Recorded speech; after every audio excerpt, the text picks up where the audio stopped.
Les femmes recherchent davantage l'intimité que l'amour. Et si ce que les femmes désirent le plus n'était pas l'amour? Pas les promesses, pas les mots doux, mais quelque chose de plus viscéral. Une présence, une tension, un vertige qui consume le corps, court-circuite l'esprit et emprisonne l'âme. L'intimité, ce mot qu'on croit comprendre, mais qui agit comme une drogue silencieuse. Là où l'amour demande du temps, de la logique, des preuves, l'intimité frappe sans prévenir, elle déshabille sans toucher, elle crée une dépendance sans promesse. Et ce que personne ne dit, c'est que cette dépendance est biologique. Quand une femme se connecte intimement, son cerveau libère de l'ocytocine, l'hormone de l'attachement. Chaque regard, chaque souffle, chaque frisson devient un signal chimique.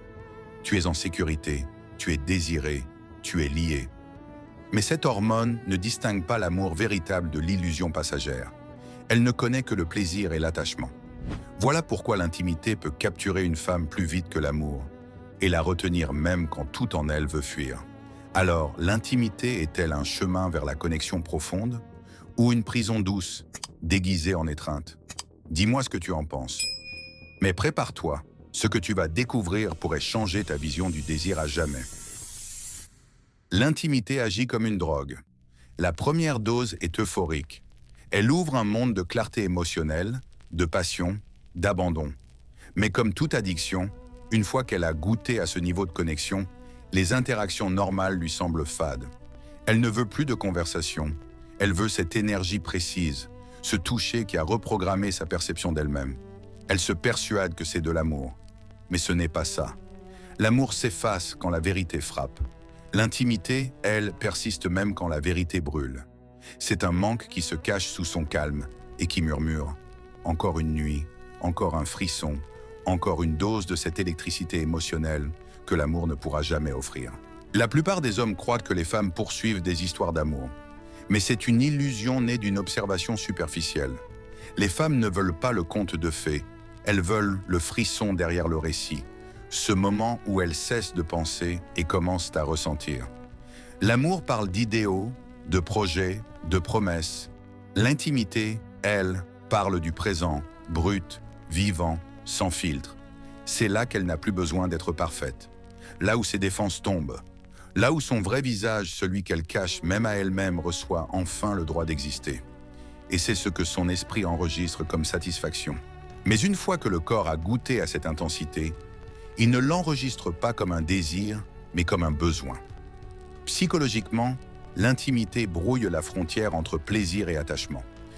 Quand elle laisse quelqu'un toucher son âme, pas juste sa peau, son subconscient commence à associer cette personne à son identité. Elle se sent vue, connue, comprise. Et ces sensations, le cerveau humain est programmé pour les protéger. C'est pourquoi perdre cette intimité revient à perdre une partie d'elle-même. L'amour peut être rationalisé, l'intimité, jamais. L'amour peut être remémoré, l'intimité est revécue. Chaque odeur, chaque chanson, chaque phrase devient un déclencheur. Un rappel de cette connexion que son esprit refuse d'abandonner. Et ce qui rend tout cela encore plus sombre, c'est que les femmes, par nature, sont plus sensibles à la synchronisation émotionnelle et physique. Leur corps réagit plus vite aux signaux affectifs. Leur cœur s'accorde au rythme, au ton, à l'intention. Quand une femme vit l'intimité, son esprit ne se contente pas de la ressentir. Il l'absorbe, le souffle, la chaleur de la peau, la vulnérabilité subtile d'une étreinte, tout cela forme une signature invisible dans son système nerveux. C'est pourquoi, même des années plus tard, un simple souvenir peut réveiller des sensations enfouies, comme si tout s'était passé hier. L'addiction ne disparaît jamais vraiment. Elle se cache derrière les distractions, et il y a une tromperie biologique dans tout ça. Le cerveau féminin libère plus d'ocytocine pendant l'intimité que le cerveau masculin. Ce qui crée un lien émotionnel plus profond, mais pas forcément partagé. Ce déséquilibre rend la femme plus vulnérable dans l'équation, même si elle semble plus forte. Ce pic hormonal manipule la perception. Il rend les défauts invisibles, il amplifie la connexion.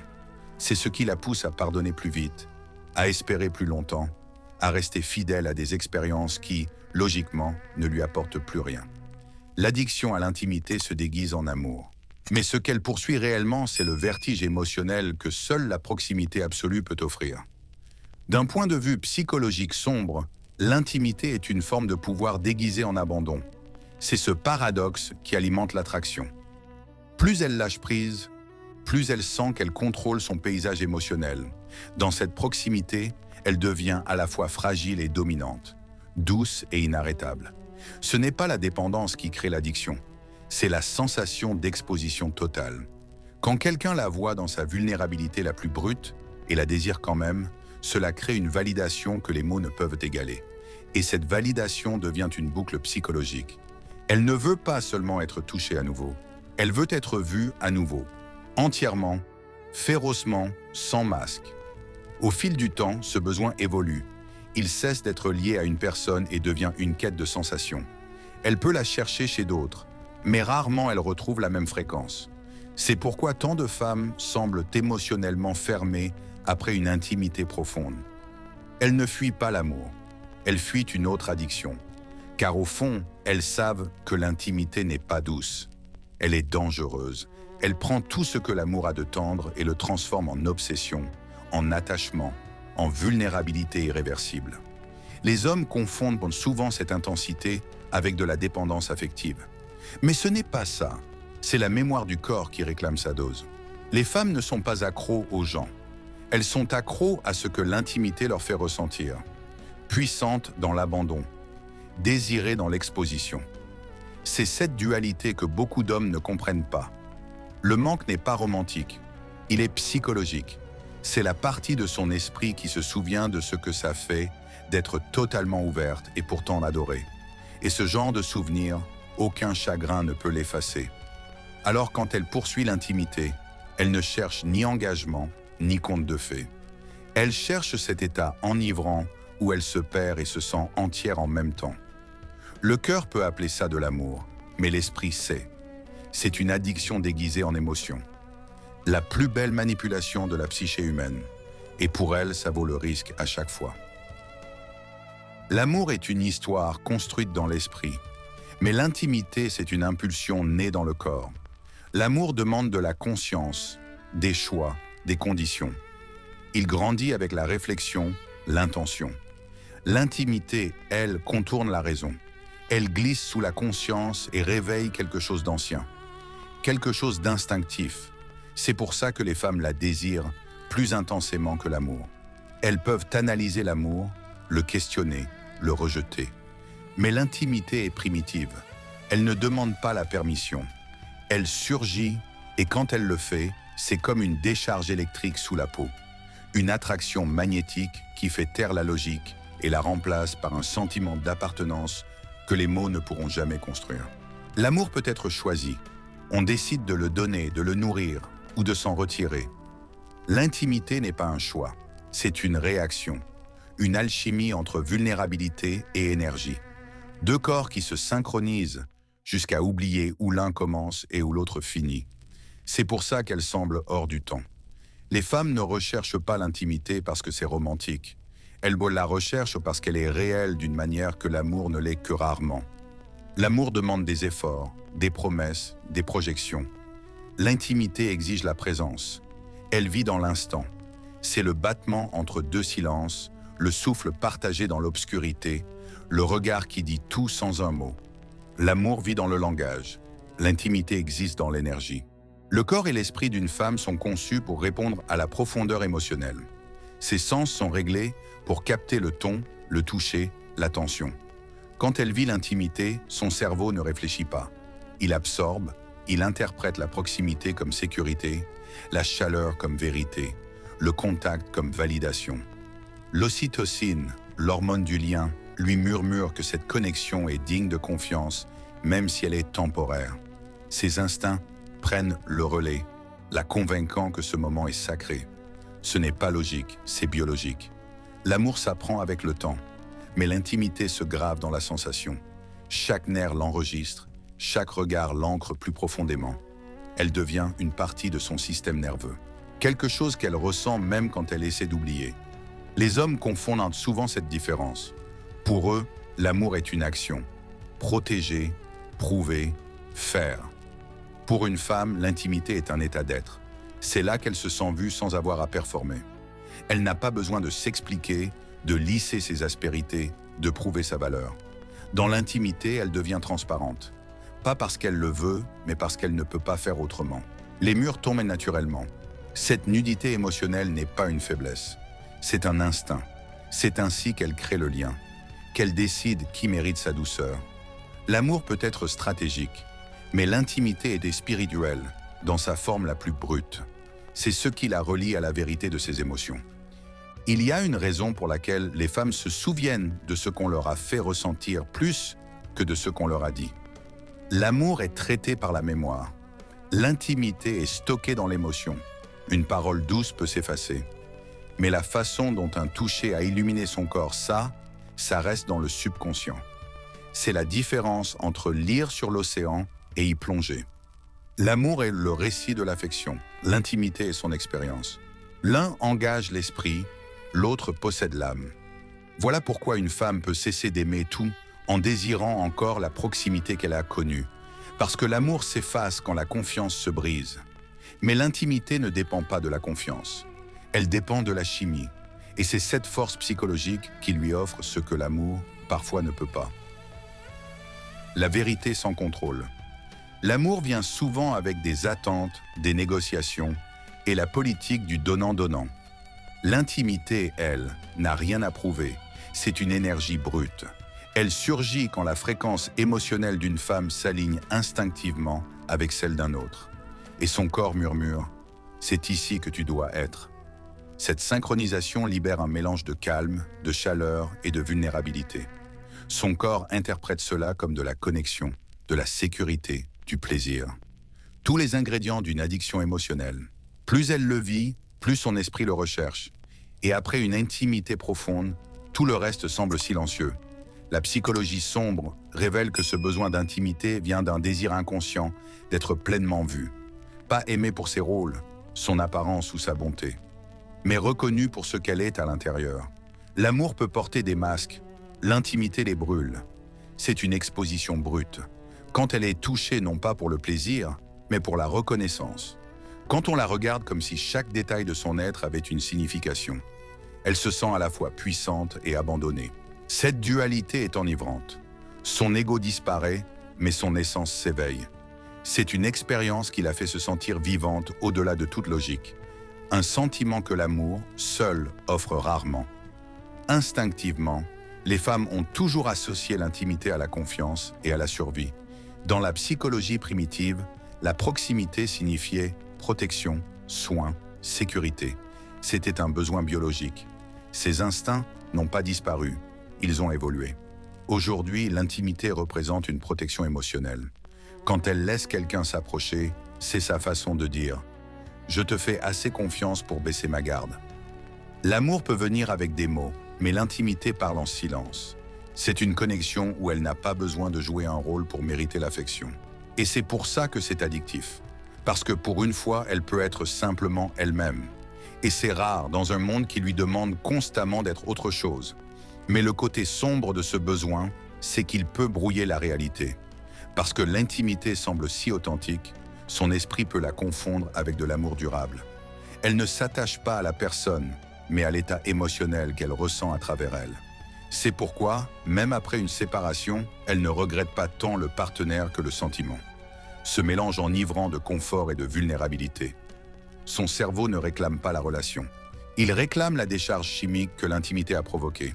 C'est une boucle de désir déguisée en dévotion. Et plus elle essaie de la briser par la logique, plus l'attraction émotionnelle devient forte. C'est pour ça que même les femmes les plus disciplinées émotionnellement peuvent se retrouver attirées par des connexions qu'elles savent toxiques. Ce n'est pas de la faiblesse, c'est de l'instinct. L'esprit peut dire non, mais le corps se souvient. Chaque partie d'elle qui s'est sentie vivante dans cette proximité va en souffrir quand elle disparaît. L'amour peut être rationalisé, l'instinct, jamais. L'intimité crée une empreinte de ce que la connexion devrait ressentir. Et une fois qu'elle l'a vécu, tout ce qui vient après semble faux, superficiel ou incomplet. La différence entre l'amour et l'intimité définit la psychologie du désir. L'amour est une architecture mentale, construite avec soin, facilement détruite. L'intimité est un feu sauvage, spontané, dévorant, impossible à recréer 2 fois de la même manière. Les femmes la recherchent parce que c'est le seul espace où elles peuvent fuir le contrôle, les attentes et la pensée. Dans l'intimité, elles trouvent quelque chose de plus profond que la romance. Elles trouvent l'existence brute, là où l'instinct remplace le langage, là où l'émotion remplace la raison, là où chaque battement de cœur ressemble à une vérité. Ce n'est pas le besoin d'un homme, c'est le besoin d'une connexion qui la fait se sentir plus réelle que l'amour ne le pourra jamais. Contrôle et vulnérabilité semblent opposés, mais dans le royaume de l'intimité, ils coexistent dans une danse psychologique obscure. Pour une femme, l'intimité, c'est l'espace où l'abandon devient une forme secrète de domination. En surface, on dirait qu'elle donne son pouvoir, qu'elle expose ses émotions, qu'elle révèle sa douceur, qu'elle laisse quelqu'un franchir les murs qu'elle a construits pour se protéger. Mais ce qui se passe réellement sous cette nudité émotionnelle est bien plus complexe. Dans la vulnérabilité, elle trouve le contrôle. Parce que le simple fait de se révéler crée un lien que l'autre ne peut briser facilement. Dès qu'elle s'ouvre, la dynamique change. Son honnêteté devient d'influence, sa douceur devient magnétisme, et sa vulnérabilité devient la laisse qui attache. Ce paradoxe existe parce que l'exposition émotionnelle déclenche des réponses psychologiques profondes. Quand une femme permet à quelqu'un de voir son être brut, émotionnel, imparfait, sans filtre, elle crée une illusion d'intimité si puissante qu'elle désarme l'autre. Il se sent choisi, digne de confiance, nécessaire. Et ce sentiment le rend inconsciemment protecteur, parfois même obéissant à ce lien invisible. Plus elle semble vulnérable, plus il s'investit émotionnellement. Ce n'est pas une manipulation malveillante, c'est instinctif. Son ouverture active chez lui le besoin de connexion, de protection. Et elle, en retour, apprend à orienter cet attachement sans jamais en avoir l'air. La vulnérabilité devient une arme enveloppée de tendresse. Dans cette dynamique, elle n'a pas besoin de réclamer le contrôle. Elle l'obtient par l'émotion.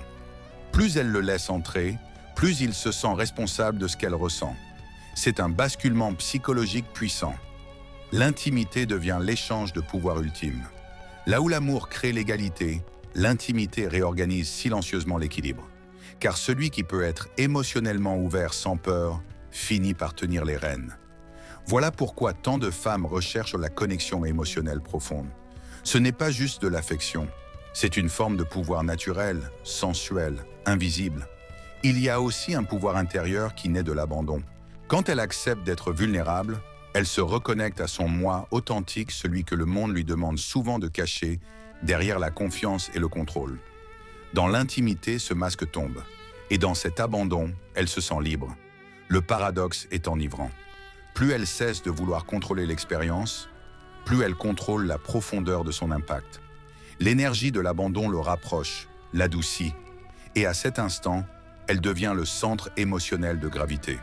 Alors qu'elle semble tout donner, elle maîtrise en réalité la forme de domination la plus subtile, celle qui ne repose pas sur la force, mais sur la profondeur émotionnelle.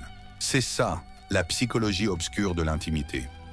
Plus elle se permet d'être vulnérable, plus elle prend le contrôle du rythme émotionnel entre eux. Les femmes désirent l'intimité plus que l'amour parce qu'elles parlent à quelque chose de plus profond que les mots ou les promesses. Elles touchent le corps, l'esprit, l'âme, comme l'amour seul ne le peut. Elles réveillent les instincts, créent des liens chimiques et offrent ce mélange puissant de vulnérabilité et de contrôle qui rend chaque connexion inoubliable. Comprendre cette psychologie magnétique donne un aperçu du désir, de l'attachement et des forces invisibles qui façonnent nos liens humains. Et peut-être que cette exploration a ouvert une brèche en toi, un espace de conscience, un miroir. Car l'intimité, quand elle est pleinement comprise, n'est pas juste une expérience, c'est une révélation.